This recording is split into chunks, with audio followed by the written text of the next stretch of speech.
एक गांव में सुभद्रा और अनामिका सास बहू थी। वे गरीब परिवार थे। हादसे में सुभद्रा के बेटे रमेश की मौत हो गई थी। तब से अनामिका और सुभद्रा एक दूसरे का सहारा बनके अकेले ही रहा करती थी। अनामिका 4 घरों में नौकरानी का काम करती थी और अपनी सासू माँ का देखभाल करती थी।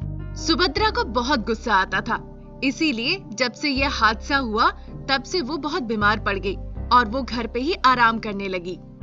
एक दिन सुभद्रा कहती है, अनामिका तुम कहाँ हो? मेरा ख्याल रखा करो, मुझे लावारिस मत छोड़ा करो। अरे रे सासू माँ, मैंने आपसे कितनी बार कहा है ना, ऐसी बातें मत किया कीजिए। आपको जो चाहिए मुझे कहिए, मैं लाके दूंगी, बस जुबान पे कंट्रोल रखिए। बहुत ठंड लग रही है, थोड़ी लकड़ियाँ जलाओ ताकि मुझे आराम मिले। लकड़ियाँ खत्म हो गई है सासू माँ, शाम को जाऊंगी तो ले आऊंगी। रोज बस यही कहती हो, तुम्हें लकड़ी ही नहीं मिलती। रोज रोज ठंड भी बढ़ रही है और छत के ऊपर छेद भी हो रखा है। उन छेदों से ठंडी हवा आती है। तुम तो जगने के बाद काम पर चली जाती हो, मुझे उस ठंड में रहना पड़ता है। मैं शाम को निश्चित रूप से लकड़ियाँ ले आऊंगी सासू माँ। अभी मैं सूप बना रही हूँ, आप पियेंगी?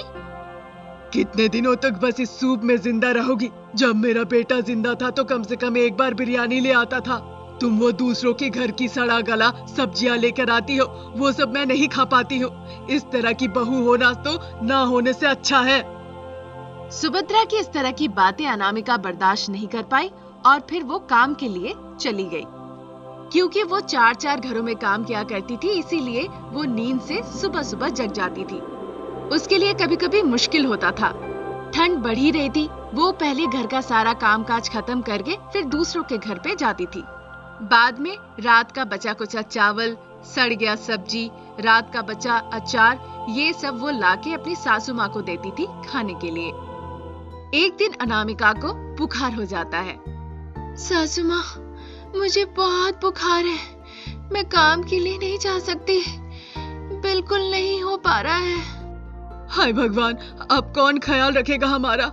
तुम्हें इतना बुखार है, कौन तुम्हें अस्पताल लेकर जाएगा? अब मैं तो पहले से ही बीमार हूँ, अब हमारी जिंदगी कौन आके बदलेगा? हे ईश्वर, आप हमें इस तरह क्यों परेशान कर रहे हैं? ईश्वर। आप चिंता मत कीजिए सासू माँ, आज निकल गया तो कल बुखार उतर जाएगा। आपको परेशान होने की जरूरत नहीं, फिर मैं कल से काम पे जा सकती हूँ। उस दिन के लिए सुभद्रा खुद जाके लकड़ियाँ लेकर आती है ताकि वो दोनों खुद को गर्म रख सके। एक तरफ उनके घर पे ठंडी हवाएं आ रही थी, दूसरी तरफ उनके पास खाने के लिए कुछ नहीं था। वो दोनों बहुत ही भूखे थे। वो दोनों एक दूसरे की परेशानी बताते हैं और रोते हैं। वो रात निकल जाती है। अगले दिन बुखार कम होने के बदले वो बढ़ता ही चला गया। ऐसी परिस्थिति हुई कि अनामिका हिलने लायक भी नहीं रही। अनामिका की ऐसी परिस्थिति देख के सुभद्रा चिंतित हो जाती है। अनामिका को अस्पताल ले जाने के लिए भी पैसे चाहिए था। अस्पताल लिए जाए बिना अनामिका के दवाइयों के लिए भी सुभद्रा के पास पैसे नहीं थे। अगर मैं ऐसे बैठे रहूं तो कोई फायदा नहीं, मुझे काम करना होगा और अपनी बहू का जान बचाना होगा। मुझे कम से कम भीख मांग के अपनी बहू की जान बचानी चाहिए।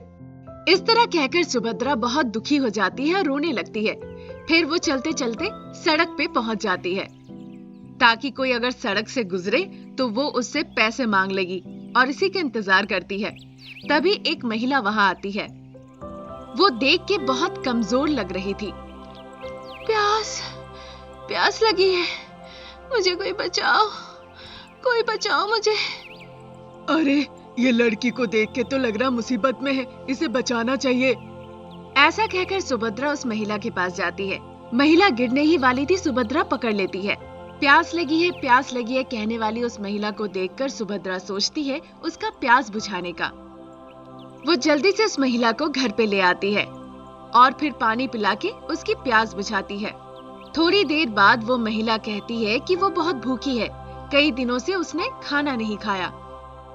घर पे खाने के लिए कुछ नहीं है बेटा, रुको कुछ व्यवस्था करती हूँ। तब तक अनामिका को होश आता है और वो उठ जाती है। वो अपने आंचल में बंधे कुछ चने को निकाल के अपनी सासू माँ के हाथ में देती है। सुभद्रा उस महिला को वो चना खाने के लिए देती है। उन चने को खाकर वो महिला बहुत खुश हो जाती है। आपने मेरी बहुत मदद की, खुद तकलीफ में होने के बावजूद आपने मदद की। मैं अगर कुछ भी करूं, इसके सामने वो बहुत कम होगा। ये कहकर वो महिला देवी माँ का रूप धारण करती है। उसे देखकर सुभद्रा अनामिका दोनों ही आश्चर्य रह जाते हैं। माँ, आपके मन में जो भी है आप मुझे बताएं, मैं वो सब पूरा करूंगी। हे देवी माँ, आपने मेरी बहू की हालत देखी, आप उसे ठीक कर दीजिए ताकि वो स्वस्थ रहे। मेरा ख्याल रखने के लिए उसने बहुत संघर्ष किया है देवी माँ। सुभद्रा जब इस तरह से अपनी बहू अनामिका के बारे में कहने लगी, तब अनामिका भी अपनी सासू माँ के बारे में कहती है। माँ, इस ठंड में मेरी सासू माँ को बहुत समस्या हो रही है। जब से उनके बेटा गुजर गया है, तब से उनकी ये हालत है। वो बस चावल का मार पीकर जिंदा है। बस मेरी सासू माँ को स्वस्थ रखिए, और कुछ नहीं चाहिए। सासू माँ और बहू रानी के बीच का ये प्यार देख के देवी माँ बहुत खुश हो जाती है। जबकि उसकी सास उस पर गुस्सा दिखाती है, तब भी अनामिका को लगता है कि उसकी सास उसे बहुत प्यार करती है। उसी तरह सुभद्रा भी खुश होती है ये सोचकर कि उसकी बहू उसके बारे में बहुत सोचती है। उन दोनों को ऐसा देखकर देवी माँ उनको आशीर्वाद देती हैं। तुम दोनों बहुत खुश रहो। आज के बाद से तुम दोनों को कोई परेशानी नहीं होगी, क्योंकि तुम दोनों ने मेरी भूख मिटाई है। इसलिए आज के बाद से तुम दोनों की जिंदगी सुखमय होगी। ऐसा कहकर देवी माँ अदृश्य हो जाती है। उसके बाद अनामिका और सुभद्रा का घर बदल के बड़ा घर हो जाता है। मिनटों में वो करोड़पति हो जाते हैं। बाद में जो लोग परेशानी में होते थे, उनके लिए वो अनाथालय बनाकर उनकी सेवा में अपना जीवन बिताने लगते हैं। देवी माँ ने जो संपत्ति दी थी, उससे उन दोनों ने उस गांव के जरूरतमंद और गरीबों की सेवा करके खुशी खुशी जीवन बिताने लगे। अनामिका अपनी साड़ियाँ अलमारी से निकाल रही थी, तभी वहाँ शारदा आती है और कहने लगती है। अरे बहू, ये क्या, तुम वही पुरानी साड़ियाँ लेकर बैठी हो? शारदा की बातें सुन के अनामिका कहती है, माँ जी, भले ये साड़ियाँ पुरानी लगती हो, लेकिन ये मेरे मायके से आई थी और काफी अच्छी क्वालिटी की है। तभी शारदा कहने लगती है, तेरे घर की सारी साड़ियाँ बहुत ही ओल्ड फैशन जैसी लगती है। लेकिन सासू माँ, मेरी साड़ियाँ तो काफी कम है, मैं तो ड्रेस ही ज्यादा पहनती हूँ। ये सुन के शारदा फिर कहती है, तेरे मायके से लाए हुए ड्रेस भी काफी पुराने लगते हैं। शारदा की ऐसी बातें सुन के अनामिका बहुत आश्चर्य होती है और फिर पूछती है, लेकिन बात क्या हो गई माँ जी? आज तक तो आपको ये सारे ड्रेसेस बड़े अच्छे लगते आए थे। शारदा के मन में जो बात थी, तब वो कह ही देती है, बहू, अब मेरा बेटा बहुत पैसे कमाने लगा है। उसकी हैसियत के हिसाब से अब तुम्हें भी अच्छे और महंगे कपड़े पहनने चाहिए। अब तुझे वो मायके वाली गरीबी छोड़ देनी चाहिए। इस तरह से कहकर शारदा वहाँ से चली जाती है। अनामिका सोच में पड़ जाती है। दूसरे दिन शारदा अनामिका के लिए नई साड़ियाँ लेकर आती है और कहती है, ये ले बहू, मैं आज तेरे लिए बाजार से अच्छी साड़ियाँ पसंद करके ले आई। जब शारदा ऐसा कह ही रही थी, तभी अनामिका भी कहती है, माँ जी, मैं भी आपके लिए बाजार से कुछ लेकर आई हूँ। शारदा आश्चर्य होकर पूछती है, हाय, तू मेरे लिए क्या लाई है? तेरे पास इतने पैसे कहाँ से आ गए? तभी अनामिका शारदा से कहती है, माँ जी, इन चीजों के लिए तो मैंने पैसे बचा कर रखे थे। शारदा उस सामान को देखने के लिए बहुत उत्साहित हो जाती है और कहने लगती है, अरे भला ऐसी क्या चीज लेकर आई है, जल्दी बता। अनामिका अपने बैग से एक कमर का बेल्ट और एक छड़ी शारदा के हाथ में देती है और कहती है, ये लीजिए माँ जी, आपको चलने के लिए एक छड़ी और कमर के दर्द के लिए ये पट्टा। वो सारी चीजें देखकर शारदा को बड़ा गुस्सा आता है और वो कहने लगती है, कमबख्त, मैं अभी इतनी बूढ़ी नहीं हुई हूँ कि मुझे इसकी जरूरत पड़े, समझी? ये सुन के अनामिका कहती है, अरे उसी दिन तो आप लंगड़ा लंगड़ा के चल रही थी, तो मुझे लगा अब आपके दिन नजदीक आ गए हैं। शुरू हो गई तेरी बकवास। देखो तो जरा, जो तू लाई है उसकी क्वालिटी तो ठीक है ना, कि सस्ती वाली कोई चीज उठा कर लाई है?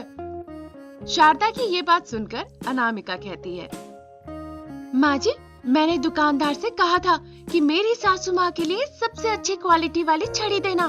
भले ही सासू माँ गिर जाए, लेकिन छड़ी नहीं गिरनी चाहिए। हाँ। शारदा छड़ी और बेल्ट देखने लगती है और कहती है, तू फिर कहीं छोटी सी दुकान से सस्ती वाली चीज लेकर आई है। अब तो ये मुझे अपनी नौकरानी को देनी पड़ेगी। इस तरह से कहकर शारदा वहाँ से चली जाती है।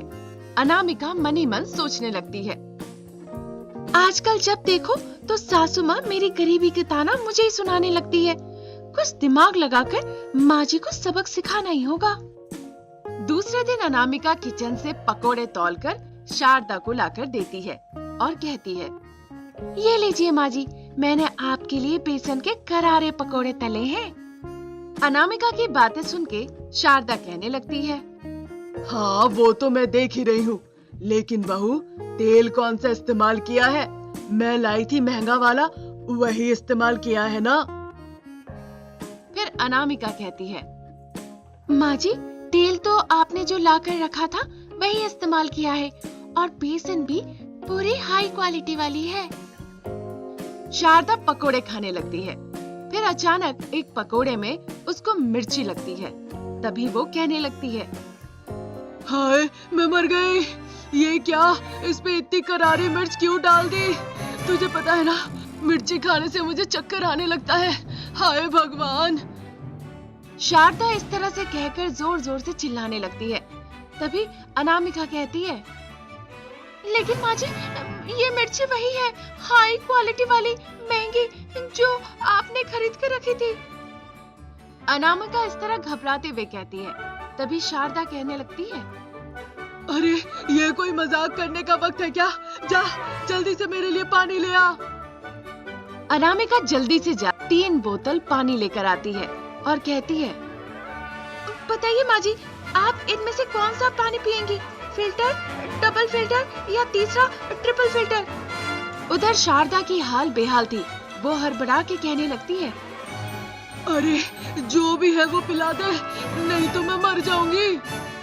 अनामिका शारदा को 1 बोतल पानी दे देती है और शारदा फटाफट से उस पानी को पी जाती है। फिर कहती है, हे भगवान, मैं बाल बाल बच गई, नहीं तो अभी मैं बेहोश हो जाती।